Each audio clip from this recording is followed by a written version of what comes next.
Dostlar şu yazının üzerinde şöyle yazıyor. Burası Manchester'ın başladığı yer diyor. Şimdi Manchester şehir merkezinin tam ortasına geldim. Abi bunlar bilgisayar değil mi? Microfilm Readers. Acaba açılıyor mu? Açılmıyor. Evet, kullanım dışı, zaten içinde de telefon yokmuş. Chinatown'un ortasındaki şu kapı 1987'de kurulduğunu söylediğim kapı. Şu gördüğünüz büyük bina dostlar Ulusal Futbol Müzesi. Vay be. Evet, görüntü gerçekten güzel, kokular da güzel. Ve herkese İngiltere'nin en güzel şehirlerinden birisi olan Manchester'dan selamlar. Yeni bir bölüme bir haftaya hoş geldiniz dostlar. Belki havaya baktığınız zaman şaşırıyorsunuzdur şu anda bu nasıl İngiltere diye. Ben de şaşkınım dostlar. Harika bir hava var dışarıda. Güneşli, dışarıda hiçbir bulut yok gördüğünüz gibi. Şehir merkezine gitmek için otelden ayrıldım şimdi. Metro istasyonuna doğru yürüyorum dostlar. Hava gerçekten çok güzel. 26-27 derecelerde. Böyle bir havayı İngiltere'de her 10 gelişimden belki bir tanesinde falan bulabiliyorumdur. Genellikle yağmurlu oluyor. Yağmur yağmasa da mutlaka bulut oluyor. Evet, her neyse dostlar, biz de bu şansı sonuna kadar değerlendireceğiz. Bugün gezebildiğimiz kadar gezeceğiz. Şurası benim otelim, burası da metro istasyonu, şurası da havalimanının terminali zaten. Dün bir tane arkadaşımla şehir merkezindeydik. Şehri gez. Sessiz, sakin bir şehir ama akşamları gerçekten çok eğlenceli oluyor. Bir tane bara gittim. Bugün de dostlar erkenden yola çıktım. Erken dediğimde saat 12.30 olmuş, yani çok derken benim erkenim diyelim. Bu arada İngiltere'nin şu klasik taksilerinden görüyorsunuz, siyah.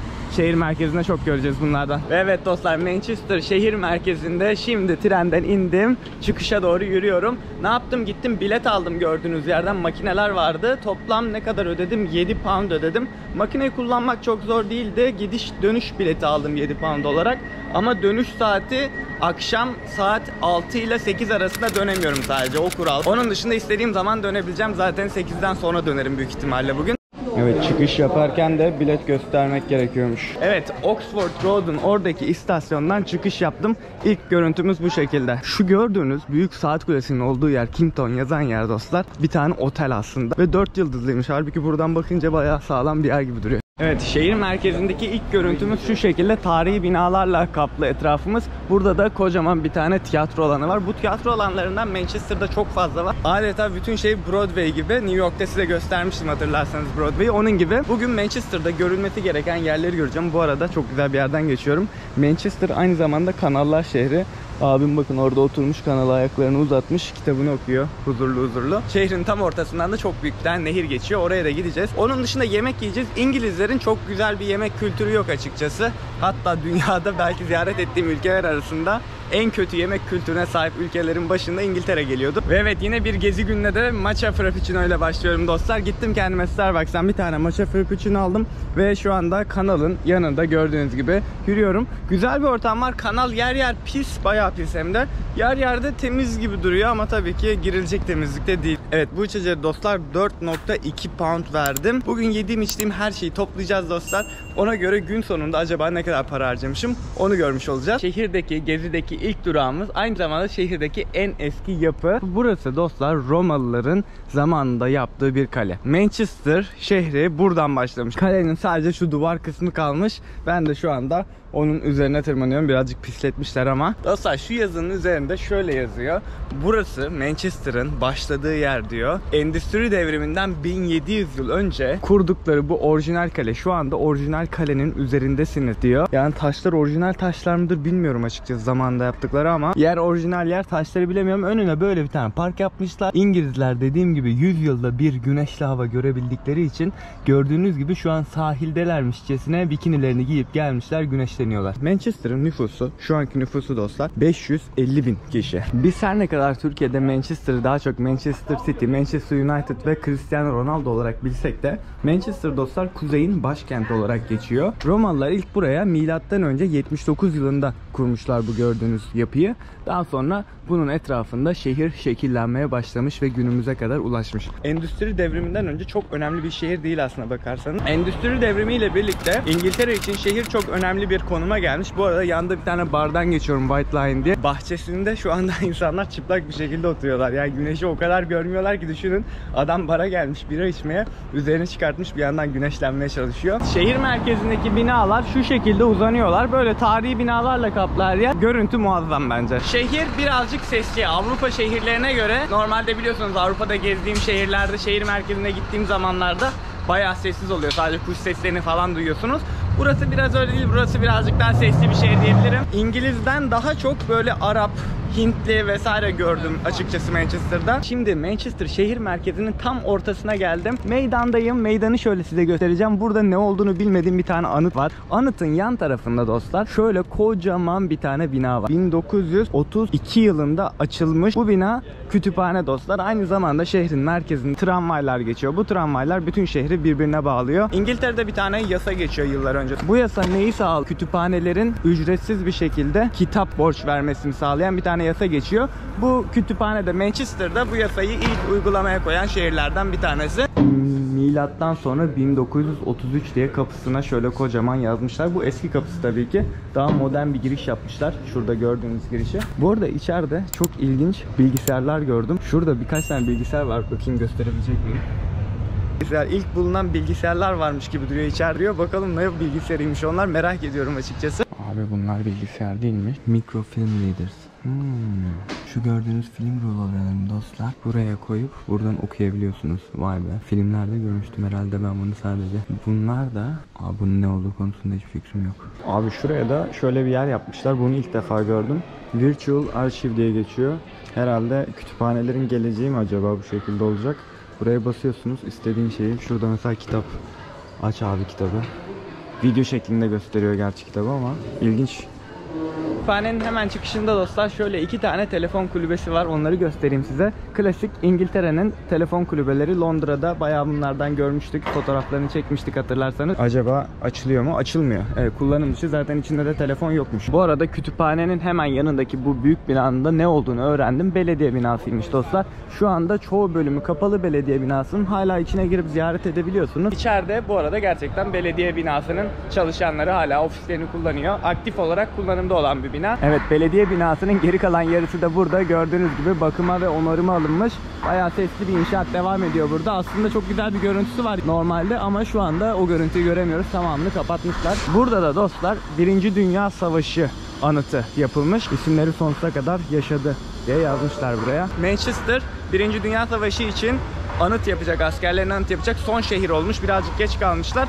Anıtı da yapacak yer bulamamışlar. Bayağı tartışmalara konu olmuş falan. En sonunda buraya koymuşlar anıtı. Evet, şehirdeki 3. durağımızda dostlar Chinatown. Sizi Çin'e getirdim. Manchester'daki Çin'e. Burası dostlar İngiltere'deki en büyük 2. Avrupa'daki en büyük 3. Chinatown olma özelliğini taşıyor. Şu gördüğünüz Chinatown'ın girişindeki yapılan kapı 1987'de yapılmış. İlk Çin restoranı da buraya 1948 yılında açılmış. O zamandan beri Çinliler tarafından göç alarak buraya Chinatown kurulmuş. Chinatown'un ortasındaki şu kapı 1987'de kurulduğunu söylediğim kapı. Etraftaki sokaklarda hep Çin restoranlarıyla dolmuş. Mesela yanımda bir tane var. Burası Çinlilerin büfeleri. Bunlardan birkaç tane gitmiştim daha önce. Yiyebildiğiniz kadar yiyorsunuz. Öğlen saati giderseniz eğer 11 pound veriyorsunuz. Sonrasında giderseniz 16 pound veriyorsunuz. Birim olarak baktığınız zaman aslında bayağı ucuz. 11 birime yiyebildiğin kadar yemek yiyebilmek gerçekten ucuz. Bu arada zaten dünyada, Türkiye'de Çin yemekleri birazcık pahalı oluyor gerçi ama dünyada genellikle Çin restoranları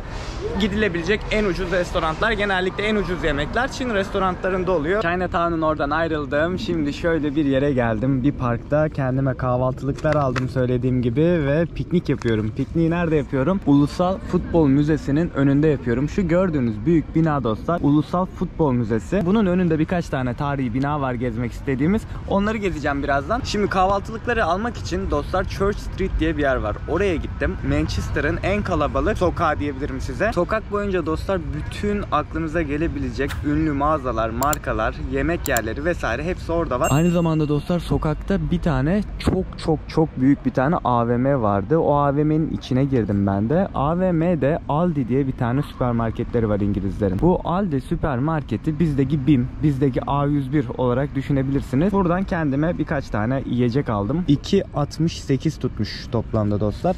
Ödememi yaptım, çıktım. Eğer alışveriş yapmak isterseniz Manchester'a geldiğiniz zaman bu sokağa gelmeniz kesinlikle tavsiye edilir. Kahvaltımı Türkiye saatiyle şu an 5.30'da. Akşam oldu zaten.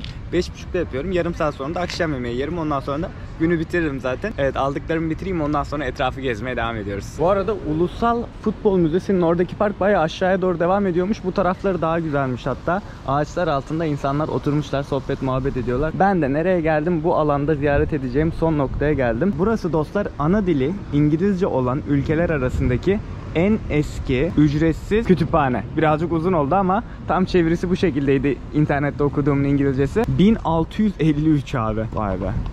Evet, normalde kütüphaneye giriş ücretsiz ama şu an kapalı diyor. Ya saati geçti ya da bugün kapalı, bilemiyorum arasını. Ama buradan ileriye ilerleyemiyorum. Şöyle buradan göstereyim size birazcık. Bu alanda başka gezeceğim yer kalmadı. Şimdi tekrar başladığımız tarafa doğru, şehrin içerilerine doğru geri dönüş yoluna geçiyorum bakalım. Şimdi akşam yemeği yemek için kahvaltıdan kalktım, akşam yemeğine geldim. Evet, akşam yemeği yemek için şöyle bir yere geldim. Burayı Google Maps'ten görmüştüm. Traditional fish and chips yapıyorlarmış. Yani geleneksel fish and chips yapıyoruz dediler. Tam İngiltere'ye uygun herhalde. Burada yemek uygun olur diye düşündüm. O yüzden buraya geldim. Aynı zamanda sosis falan filan da yapıyorlar. Şimdi siparişimi verdim. Şöyle bir şey gelecek birazdan bana da. Balık ve patates kızartması. Toplamda ne kadar verdim? 8 pound da buraya verdim. Hemen bir tane Türk berberi var yanında. Berberin yanında yine ana sokaklardan bir tanesinde, tramvayın geçtiği sokakta şöyle küçük tatlı bir dükkan yapmışlar. Thank you. Evet, görüntü gerçekten güzel, kokular da güzel. Burasının yorumları falan çok güzeldi. Bir de geleneksel falan filan yazdığı için restoran yerine böyle bir yere gelmeyi tercih ettim. Restoranda yeseydim de hemen hemen aynı parayı verecektim bu arada. Buna da 1 pound verdim. Şu gördüğünüz yani 9 pound'a denk geldi bana. Sirke ve tuz kullandılar balığın üzerinde. Bakalım, önce patates kızartmasından yiyeceğim. Şöyle ketçaplayalım. En son Maastricht'te yemiştik biliyorsunuz. Tabii Belçika'daki veya Hollanda'daki kadar güzel değil. Daha önceki videolardan hatırlarsınız, oralarda hayvan yağından yaptıkları için patatesle 3 kere kızartıyorlar mesela. O yüzden çok daha güzel oluyor. Buradaki patates kızartması biraz Türkiye'dekine benziyor. Şimdi önce sosa dokundurmadan şöyle sadece şu parçayı yiyelim. Nasıl biliyor musun? Codfish diye bir tane balıkları var bu İngilizlerin. Onunla yapıyorlar. Beyaz bir balık. Yumuşacık abi. Hemen dağılıyor. Tadı da güzel. Avrupa değil de İngiltere için güzel bir akşam yemeği oluyor. Bana afiyet olsun, yemekten sonra görüşürüz. Evet dostlar, şehirdeki son duraklarımdan bir tanesi olan Tarih ve Bilim Müzesi'nin içine girdim şimdi. Bu arada geç gelmişim. 15 dakikam var dediler. Giriş ücretsiz ama normalde internetten bir tane bilet almanız gerekiyor. Ama bana onu bile geç dediler. 15 dakikam var dediler. İyi dedim, ben de geçeyim. 15 dakikada ne görürüm bilmiyorum ama geçmişteki teknolojik aletler var, görüyorsunuz burada. Oo, bunlar neymiş ya? Aha, ilk bilgisayar. Evet, bence gelmeme değdi sadece bunu bile görerek. Bir programın ilk defa store edilmesini, daha sonra da çalıştırılmasını sağlayan bilgisayar. Tarihteki ilk bilgisayar. 1948 yılında Manchester Üniversitesi'nde ilk bilgisayar. İlk defa o zaman çalıştırılmış. Vay be. Rolls Royce. Oha. İlk Rolls Royce'lardan. Vay. O ne ya? Abi çok iyi. Kornaya bakar mısın? Arkadaşlar, anladığım kadarıyla ilk mikroskoplar, ilk cep saatlerinden bir tanesi. Şu gördüğünüz saat. İşçiler için yapılmış. Çalışan işçiler işe vaktinde gidebilsinler diye yapılmış. Yukarıya doğru 2 kat, aşağıya doğru da bir katı varmış. Onları göremedim. Vaktim olmadı. Artık ben buraya bir daha gelirim. Burayı ziyaret ederim. Çünkü ilginç, güzel bir müze. Ve evet dostlar, son olarak başladığımız yere geri döndüm. Romalıların kurduğu bu kalenin oraya geri döndüm şimdi. Başladığımız yerde bitirelim dedim. Evet, kuzeyin başkenti Pamuk şehri Manchester. Çok büyük bir yer değil. Yaklaşık ne kadar sürdü? 5 saat falandır yollardayım. 5 saatte her yerini gezip tekrar başladığımız yere geri döndüm. Evet, Manchester tatile gelinir mi? Bence gelinmez. Hani atlayıp sadece Manchester'ı görmeye tatile gelmem. Yolum düşerse anca bu şekilde ziyaret ederim. Umarım izlerken keyif almışsınızdır. Beğendiyseniz beğen butonuna basmayı unutmayın. Önümüz hafta yeni bir ülkede yeni bir macerayla görüşmek üzere. Kendinize iyi bakın. Hoşçakalın. Dünyadaki ilk endüstriyel şehir. Endüstriyel tam telaffuz edemedim ama bu kadardı. Görülmesi gereken ilk görülmesi. Evet, şehrin ana meydanı bu.